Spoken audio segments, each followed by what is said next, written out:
Welcome back to another video. Gcash update naman tayo. So, okay pa ba utangan ng Gcash app ngayon? So, kumusta ang kalagayan ng ating G-Score ngayon? Kumusta yung mga offers natin sa ating G-Loan, G-Credit, and G-Gifts? And buhay pa ba si G-Loan Sakto and si G-Gifts Sakto? And wait, ito pa nga no? So, just in lang ito. Alam ko, some of you is na-inform na rin regarding din sa update ni Gcash. So, sabi dito sa news, no? Actually, as I scroll din kasi dito sa ating internet, so, nakita ko po dito, no, ang news regarding Gcash na nakalagay dito, Gcash says using AI for credit scoring.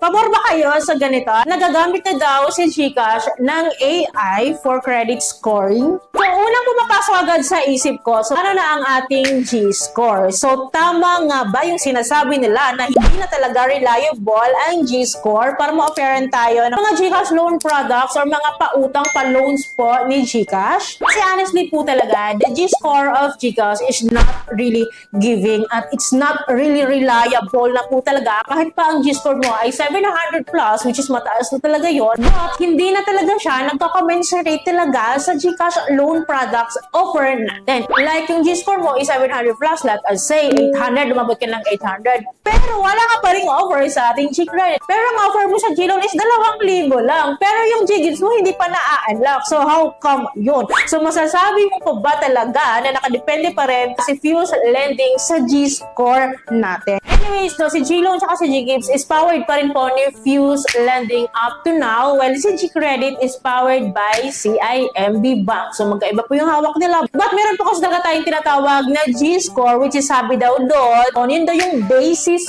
po ni Gcash para ma-offeran tayo ng loan products, which is dati masasabi natin, oo, reliable yun kasi na-experience ko talaga siya. It's been a long time na client or borrower ako ni Gcash loan products, G-Gifts, G-Credit, and G-Loan, which is nakadepende talaga ako sa G-score. Pinapataas ko pa nga yung G-score ko nun eh. Dati, reliable nun, but in the long run, hindi na. I don't know kung ito na nga yun, which is na-launch na nga nila na meron na nga daw pong AI credit scoring itong si Gcash. Based dun sa article kasi, kung masipag-sipag kayong magbasa, so basahin nila kasi mahaba din naman siya. So according to Fuse Lending President, I think, no? So parang siya yung nag-launch nito or siya yung nag-promote ng ganito, no? Yung Gcash AI credit scoring, no? So we all know naman na si Gcash talaga is one of the leading e-wallets then finance dito sa Pilipinas, and kilala yan na pangmasa si Gcash, and parang yung ini-explain niya is concern lang daw siya sa ating lahat ng mga Filipinos,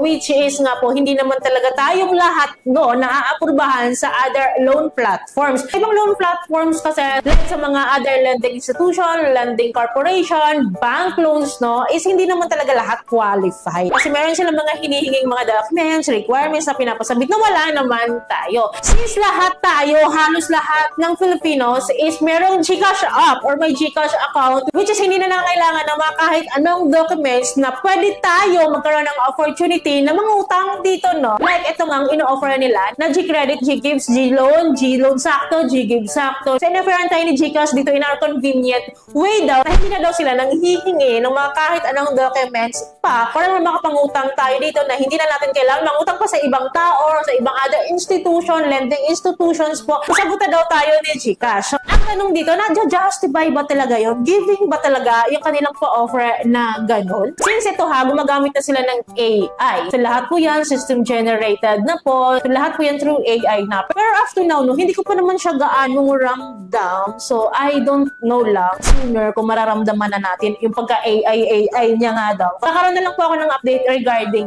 that. But eto ha, para may update kayo sa aking Gcash account ngayon. Alam niyo ba na bumaba yung aking G-Credit offer? So bumaba siya from 10,000 no, naging 6,000. Naging 6,100 pesos na lang siya. And then yung aking G-Loan na kahit kailan, hindi talaga siya tumaas dahil. So tumaas mo siya ng 10,000. Bababa na naman siya, naging 7,000 naman. Naging 5,000 na naman. Then tatasan naman siya ng 7. Parang ganun na lang. Then same pa din, may processing fee pa din siya na 3%.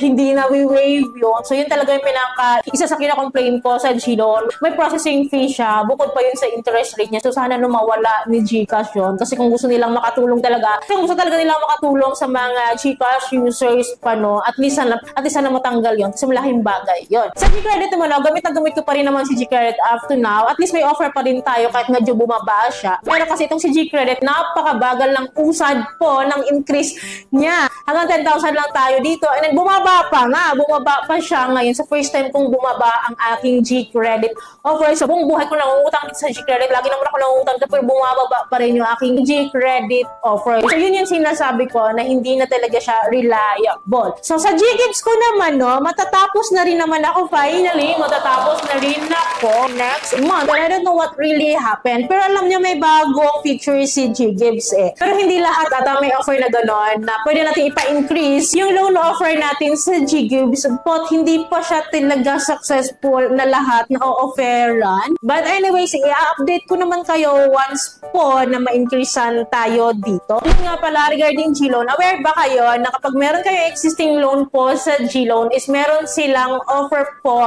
bayaran na daw natin full amount to have a cashback. Malaki na yung cashback niya sa akin na 809 pesos ata yung cashback. Ayaw kasi siyang i-fully paid kasi baka mamaya nga, no, it's a prank yun. So anyway, sino sa inyo dito naka-experience ng cashback after paying fully paid sa G-Loan? So comment down below regarding your experiences here sa GCash loan products sa inyong Ggives, Gcredit, and G-Loan. And anyway, sino sa inyo dito ang naka-experience ng Ggives sakto and G-Loan sakto na nag-o-offer ng 100 pesos to 1,000 pesos sa mga hindi pa eligible sa regular G-Loan and Ggives? So comment down below. Guys, anyways, kumusta yung G-score nyo? So giving pa ba sa inyo? Ano nang ganap ng G-score nyo? The higher the G-score, the better pa din ba? So kumusta yung offer nyo kung tumataas yung G-score nyo? So comment down below. Anyways guys, please beware of your accounts ha. Maging alerto kayo sa mga accounts nyo kasi itong mga season po na ganito, in season and out of season, si Gcash talaga is talamak po ang hacking and scamming nito. Kaya mag-ingat po tayong lahat kasi ang hirap pa naman i-reach out ng customer service